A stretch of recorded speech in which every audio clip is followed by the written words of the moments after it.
Hello, listener, and welcome to this preview of our Patreon-exclusive episode in which we discuss the first season of The Last of Us TV show. In this clip, we dive into our feelings around the finale of the season, its pacing, similarities to the game, and how the show earns the final choice in Joel's character arc in Season 1. We're also watching Season 2 of the show week by week, and releasing new podcasts every Tuesday discussing the most recent episode. These episodes are available for free on YouTube, as well as on the Beyond Screenplay Patreon page. So to continue this conversation and listen to the full episode, support us on the Beyond the Screenplay Patreon. $5 and up patrons will also get exclusive access to our Season 2 wrap-up and reflections episode. But for now, on to this clip from our discussion of The Last of Us Season 1. And so I feel like the season does a really good job of justifying all these character choices and making the world feel really grounded. And that was one of the things that bumped for me in the finale too, is that it felt the most similar to the video game in some ways, which I think plays by different rules. And I think even in the video game, it's a pretty fast turnaround that happens. But like, I don't know, it played differently for me watching it in this kind of cinematic language, that it didn't feel as powerful or as earned as the game or as other parts of the season had been.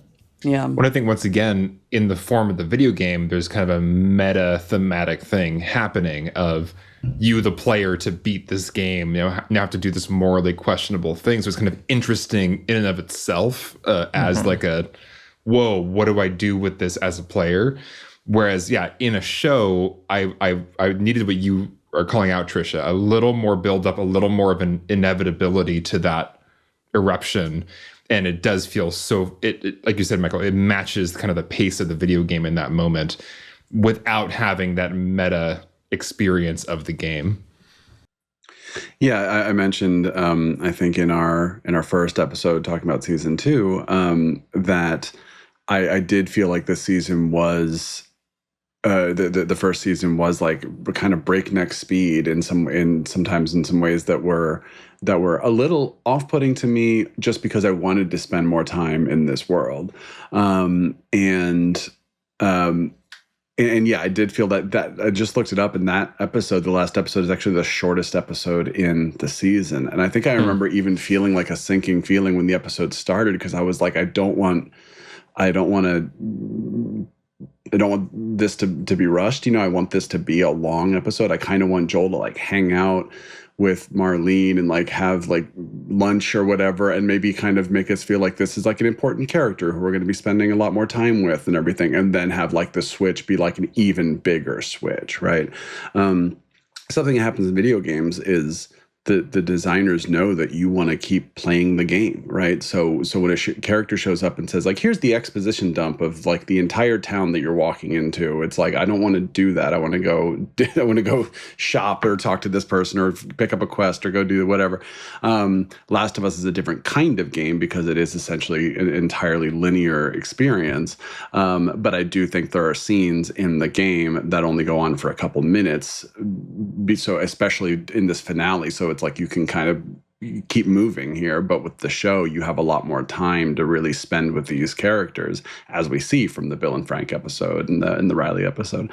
So yeah, I did find it. I do agree that there were times in this season where it felt like I wish things didn't keep moving forward so quickly, and I especially felt that in the last episode, where I felt like it didn't have the weight I wanted it to have. Mm-hmm. Yeah, I will say the character arc, I feel like ultimately earns the finale, because the beats are there. They are very carefully constructed and strewn throughout the first season, where even at the end of the first episode, Joel kills somebody, right? And it's like somebody that he was friendly with, right? It's like one of these like black market kind of, or he's like a corrupt Fedra officer kind of a guy that he's been trading with in the Boston QZ. And they're leaving Boston, and that guy kind of tries to get in their way or something, and Joel kills him. Or he tries to stop them because he's going to kill Ellie or something like that. I can't remember what it is. But it's like we see that taking life and violence are a part of Joel's essential being. And that he is perfectly willing to do this. And we see it again and again to rising degrees. We also see his growing attachment to Ellie, and how when it's, this darkness in him, it feels like we know about Sarah's death. We know about the rage and the darkness that's inside of Joel. And that as he gets closer to Ellie, it's like almost an excuse for him to, like, the tighter and closer of a bond he feels with Ellie, also the more rage he feels at having lost Sarah and that darkness that keeps coming out. And so it's actually in the episode right before the finale, right, where she gets kidnapped by that cannibal cult. And whew, what an episode. Yeah. But there is, Joel enacts horrifying violence. He captures like 2 of those guys and tortures them, and then like at one point the surviving guy is like, no, I'm telling you the truth. This is where she is. Like, I showed you on the map where she is, and he just kills him also. And so the beats are there, and then, interspersed throughout that, again, the growing attachment with Ellie, the beats are very clear there as well, until, leading up to the episode, or leading up to where they get to the hospital in Salt Lake, we hear him talking a lot about Sarah. Like, he's talking to Ellie about Sarah. You would like her. You guys would get along. Like, you're obviously really different people, but, he's just kind of become really chatty and reminiscing in a way that's so unhealthy and sounds really unhealthy, right? And so it's in the text. The character arcs are very much in the text. And the dramatic work of the show has been pushing Joel along this arc. So it's not the action I have a problem with. It's really just like, as you're saying, Brian, maybe the pacing. Mm-hmm. Yeah, just the execution. Totally. Mm-hmm. Yeah. Yeah, it's interesting. We're talking about violence, obviously, and because there's so much violence in this story. And to the point that you brought up, Alex, part of what's fascinating about, and Brian, like the game, The Last of Us, is that it's using the sort of normal game experience, which is I am playing a character and I'm going to kill a lot of people. That's what most like action games are. I'm here and I'm going to, in the course of the story, murder hundreds of people. But it's like fun. It's a video game. And it's they're all bad, they're all nameless, it doesn't matter. Right. Well, and that's one of the challenges when you're writing like a game story. I remember the Horizon Zero Dawn people, I think, talking about this, but just like you have to come up with a reason in your story why it's okay to murder hundreds of people every 5 minutes, right? And so The Last of Us is, the first game uses that kind of in an interesting way, like you were saying, in this finale where it's like, yeah, return to gameplay, player. Now you get to like murder people, but these are the people that are trying to save the world. Like, how do you feel about this now? And it's using that. And The Last of Us Part 2 goes even further and really like starts to play with that. The thing that was interesting to me watching the first season, though, is I kept thinking like, I don't think anyone would write this story as a TV show first.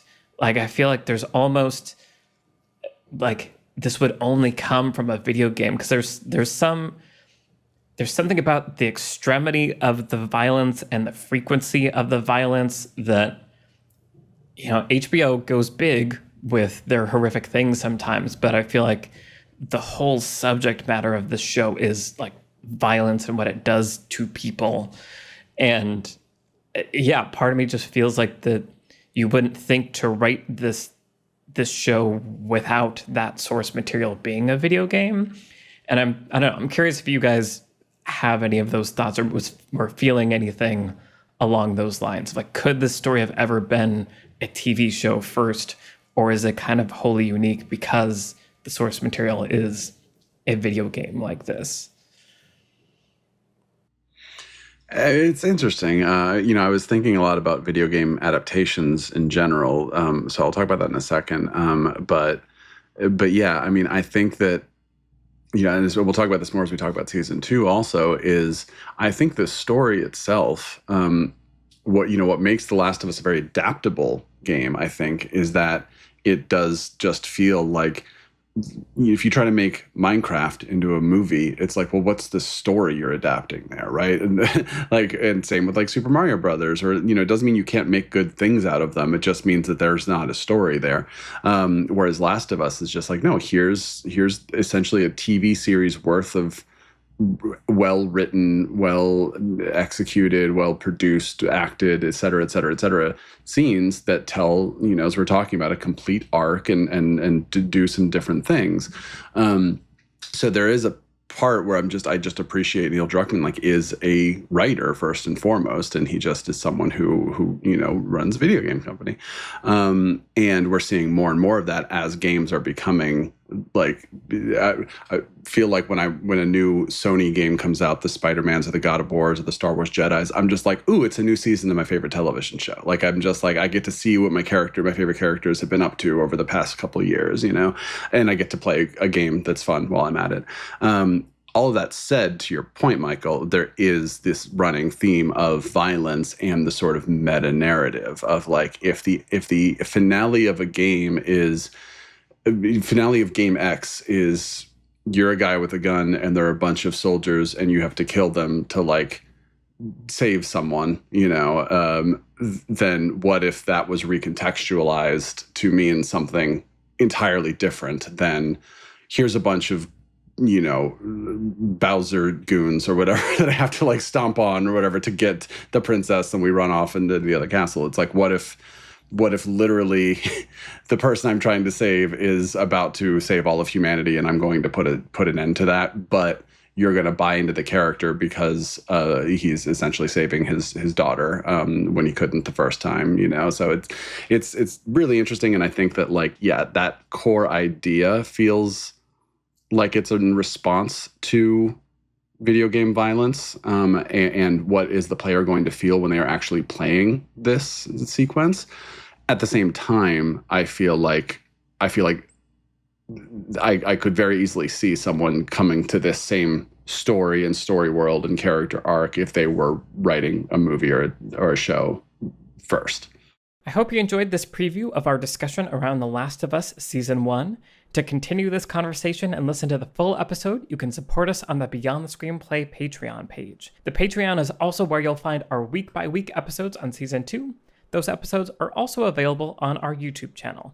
The links for all of this are available in the show notes. Thanks for listening.